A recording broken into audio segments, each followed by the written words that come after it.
Pernah nggak sih kamu merasa meledak pada hal kecil, lalu beberapa jam kemudian baru sadar, kayaknya aku bukan cuma marah deh. Aku sakit hati. Nah, ini momen penting. Banyak dari kita tumbuh dengan kebiasaan menyamakan marah dengan luka. Padahal keduanya beda fungsi, beda rasa, dan butuh cara penanganan yang berbeda. Belajar membedakan keduanya bikin kita lebih tenang, komunikasi lebih jernih, dan hubungan jadi lebih sehat. Marah vs luka, beda rasa, beda fungsi secara sederhana. Marah adalah emosi yang muncul ketika kita merasa ada batas dilanggar, gak adil, atau ada hambatan.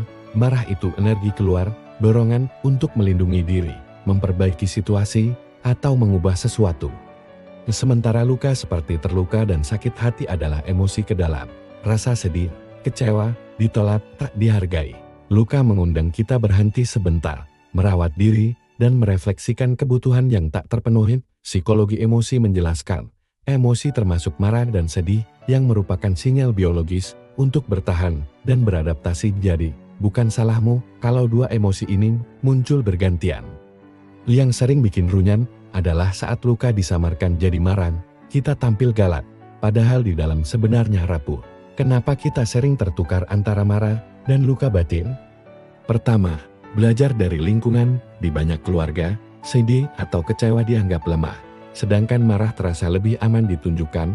Akhirnya, otak belajar, kalau sakit hati, keluarkannya dalam bentuk marah. Lalu mekanisme pertahanan diri, marah memberi ilusi kontrol. Sedangkan perasaan terluka memberikan rasa rentan. Saat gengsi dan takut ditolak tinggi, marah jadi tameng.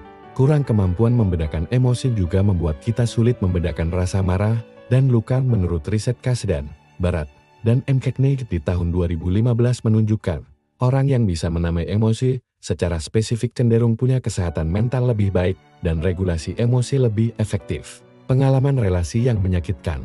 Dalam teori keterikatan Johnson, tahun 2001, attachment injuries membuat kita hipersensitif terhadap penolakan. Respons marah sering muncul untuk melindungi luka lama. Kamu juga mengenali ciri-ciri dari rasa yang bisa kamu rasakan di tubuh-tubuh, juga sering jadi petunjuk yang jujur. Saat kita marah, dada akan menghangat, rahang menegang, napas cepat, pengen bergerak atau melawan. Pikiran dipenuhi kata harus, seharusnya, atau merasa ini nggak adil. Saat kita merasa luka, dada terasa kosong atau sesak, bahu turun, energi menurun, pengen menarik diri, pikiran dipenuhi kata kok aku nggak dihargai, aku nggak penting, aku sendirian. Menangkap sensasi fisik ini membantu kita pause sejenak sebelum bereaksi. Ini sejalan dengan model regulasi emosi, yaitu beri jeda di awal. Karena intervensi paling efektif dilakukan sedini, mungkin contohnya dalam kehidupan sehari-hari, misalnya pasangan lupa janji, kamu marah besar seperti teriak atau ngedumel. Beberapa jam kemudian muncul rasa sepi dan kecewa. Yang kamu butuhkan sebenarnya kepastian dan dianggap penting. Marah memanggil aksi seperti, tolong tepat waktu. Sedangkan rasa luka minta pengakuan, aku ingin kamu melihat aku penting. Fakta singkat yang perlu kamu tahu menurut Busman, tahun 2002. Rumination atau mengulang-ulang pikiran kesal, memperkuat kemarahan dan agresi. Penelitian menunjukkan menyiram marah dengan mengingat ulang penghinaan, justru menaikkan agresi, bukan meredakan. Menurut penelitian Ben Simon dan Walker di tahun 2018, kurang tidur meningkatkan reaktivitas emosi dan mudah tersinggung, makanya emosi lebih meledak saat begadang. Menurut penelitian Kasdan di tahun 2015, membedakan emosi secara spesifik, misalnya aku kecewa dan takut ditolak, bukan sekadar aku marah, akan berkaitan dengan kesejahteraan yang lebih baik dan coping yang lebih adaptif. Johnson di tahun 2001 dalam penelitiannya menyebutkan bahwa pemicu relasional seperti penolakan atau pengkhianatan sering melahirkan marah di atas luka. Dalam konteks keterikatan, artinya merawat rasa terluka membantu meredakan amarah permukaan. Kamu bisa melakukan langkah praktis 5R untuk bedakan dan menata rasa marah dan rasa luka. Pertama, relaksasi 60 detik, tarik napas 4 detik, tahan 2, buang 6, ulang 5-8 kali. Ini menurunkan intensitas fisiologis marah, memberi ruang untuk mengecek apakah ini marah murni atau marah di atas luka. Yang kedua, rasa dominan check. Tanya pada diri sendiri, kalau aku tidak boleh marah, emosi apa yang tersisa? Kalau jawabannya, apakah rasa sedih, rasa kecewa, atau rasa takut ditolak itu petunjuk kuat ada luka. Lalu, kamu bisa rumuskan kebutuhan untuk menata hati. Kalau rasa marah sedang dominan, maka kamu butuh batas yang jelas, perbaikan aturan, keadilan. Kalau rasa luka yang dominan, maka kamu butuh diakui, ditemani, direspons dengan empati. Tulis dalam kalimat aku butuh. Tonton. Aku butuh kamu mendengarkan sampai selesai sebelum menanggapi. Lalu kamu juga bisa memilih respons yang cocok ketika menata hati. Untuk rasa marah, gunakan pesan tegas, spesifik, berorientasi solusi. Mulai minggu ini, kita sepakat deadline jam 4, ya. Untuk rasa luka, minta koneksi dan validasi.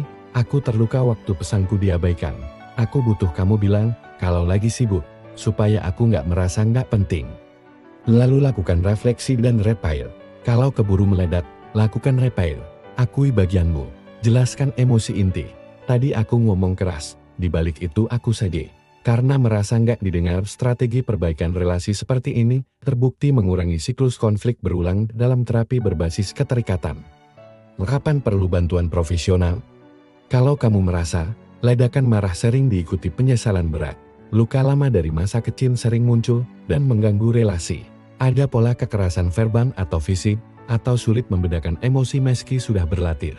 Jadi, rasa tenang itu hadiah dari kejelasan emosi kita. Ketenangan bukan berarti nggak pernah marah. Justru ketika kita bisa berkata jujur, aku sedang marah karena batasku dilanggar. Atau aku sebenarnya terluka dan ingin dipahami. Kita sedang merawat diri dengan sangat dewasa, membedakan marah dan luka membuat kita lebih efektif atau aksi saat perlu. Hal ini juga membuat kita jadi lebih hangat dan berempati pada diri dan orang lain, dan kita akan lebih tenang karena kita memilih respons yang tepat untuk rasa yang tepat. Di balik marah yang meledak, sering ada luka yang diam-diam menangis, kadang yang kita sebut marah. Sebenarnya hanyalah luka yang minta dirawat. Marah itu tentang batas yang dilanggar, luka itu tentang hati yang tak dihargai. Membedakan marah dan luka bukan melemahkan diri, tapi menguatkan cara kita merespons hidup.